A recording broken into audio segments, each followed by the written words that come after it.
Hello everyone, Timer over here, and welcome to a short video for Patron, just to announce a update that released just a few days ago. And our current Let's Play series is a few episodes ahead, so I wanted to put out some information on this functionality because it is not only that, but my appreciation to the developers, because it's a functionality that I've been wanting as well since we started messing with trade. But they've recently added, as of I think the 25th of August, the ability to set up auto trades at your docks here, which is such a good thing. So let's take a look at that. Now, I will be going over this in the actual series as well, but that's going to be a few days away based off of the previous episodes. And you'll probably see the next couple episodes that go live me talking about the lack of auto trading, because basically every time I went to trade, which wasn't very many times because I would forget, I'd be like, oh, I wish there was an auto trade. Well, now there is. Hooray! So kudos to the developers for listening to the community and making that change relatively quickly. There were some other changes as well, or updates pushed in that August 25th update, including a large warehouse, which is way away from where we are in the tech tree. And they also doubled the previous the depots and the warehouses storage cap by, I think they doubled it. So the depots now have 2,000 storage space and the warehouse has 10,000. The large warehouse gives you 50,000. So very nice changes there. And there's also a mansion of some sort that I've not really dealt with yet, so we'll cross that bridge when we get to it. Anyway, we're here for one thing and one thing only: to try out the new auto trade functionality. So if you remember, in the previous build, you had to trade did exist, but it was manual. So if, say, I wanted to trade, what we were trading before was hello. Apparently my trade has just gone. There we go. Whew. Might be a little buggy. Anyway, my list wasn't scrolling. Anyway, we were trading previously beer, because we were having a big surplus of it, and it fetches a pretty decent price. And we would have to come in here and go, all right, I'm going to sell 300, for example, and then hit trade, and then it would give us the money right away, and then it would weed off our amounts there. But now, whoa, can we? Oh my gosh! All right, I've found an issue that I'm a little irked at. But anyway, we'll talk about that in a minute. But yes, so we had to do it manually, and it was very tedious, and I'd always forget and realize it when we needed money and just go that route. But now we have a trade deal option up at the top here. We can click trade deals and set up automatic trade, which is, oh, just so nice. So very nice. So the way this works is we select the resource that we want to set this deal up for, gives us our quantity that's currently in our stockpile, the price that we're expected to sell it at, and then the fee. So this is a cut of the profit. So we're not actually going to get 3 gold per. We're going to get less. We're going to get 20% is going to be taken off that, and whatever that is, like 2.7, I don't know, more than that. But math is hard. Anyway, over here is the amount that we actually want in our stockpile. So if we set this to be 100 and we leave this on import or export until target quantity is reaches, we'll actually import and buy beer to get us to that slot. If we have more than the target, then we're going to export and sell until we match our target quantity here. So very nicely, well done here.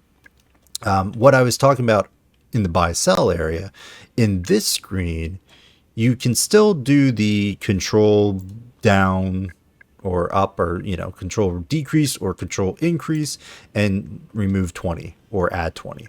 But you can also do shift decrease and shift increase to add 100 or decrease it by 100, which is very nice. Over here, I didn't realize because I never actually used the shift over here. You can do the 20 plus or minus, but holding shift does the maximum you can possibly do, which is 300. That's not how that works. So it's a little, I'm not a big fan of the discrepancy there. I'd either say keep it the same from buy, sell to trade deals, or just do the 100. You have shift do 100 on both sides. I wouldn't mix and match it. That's a little annoying to me.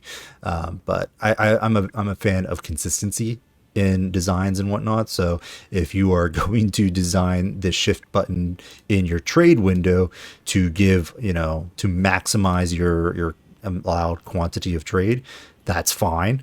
But then do that in the trade deal. So this is our maximum trade deal capacity is 150. I would say that we should be doing shift to 150, that kind of thing. But either way, whatever. That's just my little nitpicky that I just realized it when we were messing around and buy and sell. Anyway, this is where we're at. We've got beer. We've got the 977. We've got 3. We're going to set this target to 300. And the reason I'm setting this to be 300 is because if we take a look at our stockpile, our resources, our reports, I guess, and take a look at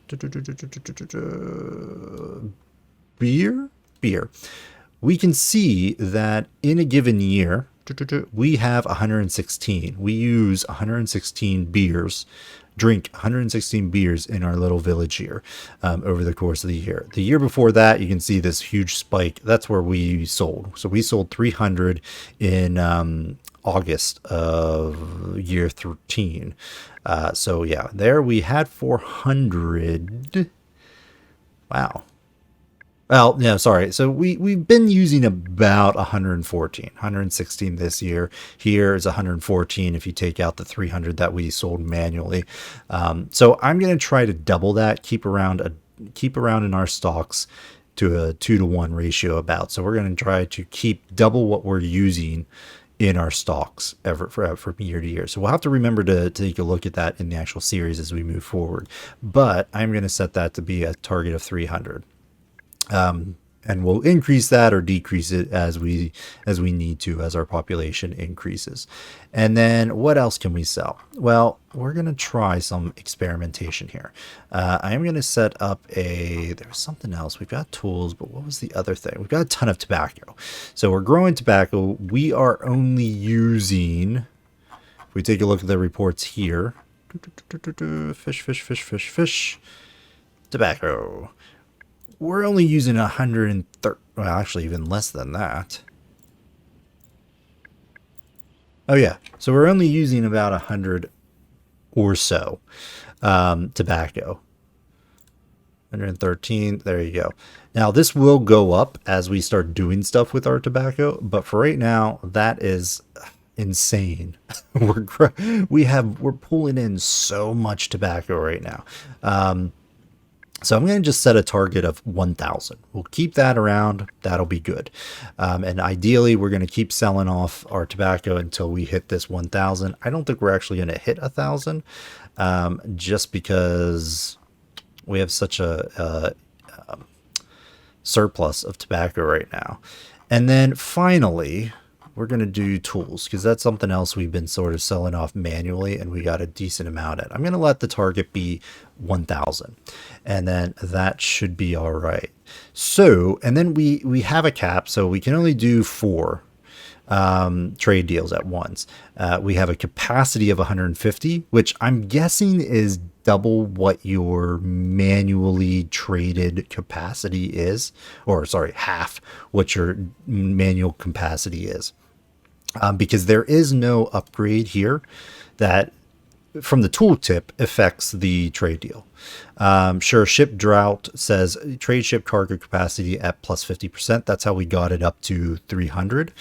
But I'm not sure if that actually impacts the trade deal capacity. Certainly something to note if it does. So if you think you can post that in the comment, let me know, comments below. But my guess is maybe that's how it's working because 150, it's half what we currently have. So maybe this actually does affect both, but your trade deal capacity is always 50% of whatever your quantity is. So, you know, what have you. Anyway, we're going to go with that. Actually, the quantity, yeah, that 300. That's just showing that is our trade capacity, but it's not really, the tooltip doesn't really say that here, which is a little, again, inconsistent. Anyway, that's that. So we'll see how that goes.